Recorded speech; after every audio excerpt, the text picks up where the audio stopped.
ఒకప్పుడు రామచంద్రమూర్తి సముద్రానికి సేతువు కట్టి లంకాపట్టణాన్ని చేరుకుని సీతమ్మ తల్లిని తిరిగి పొందడం కోసమని రావణాసురుడితో యుద్ధం చేయడానికి సంకల్పించినటువంటి రోజులలో రామచంద్రమూర్తిని లక్ష్మణస్వామిని అపహరించి తీసుకుని వెళ్ళిపోయి కీడు తెలపెట్టడం తనకి సాధ్యం కావడం లేదని నిశ్చయానికి వచ్చినటువంటి దురాత్ముడైనటువంటి రావణాసురుడు తన బంధువు మేనమామ అయినటువంటి మైరావణుణ్ణి ఆశ్రయించి ఎలాగైనా సరే రామలక్ష్మణుల్ని అపహరించి తీసుకుని వెళ్ళి నిర్జించమని కోరాడు.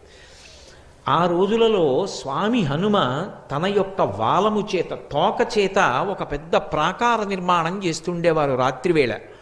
అందులో వానర సైన్యం అంతా పడుకునేది. ఆయన తన తోకనే ప్రాకారంగా పెట్టి ఉండేవారు.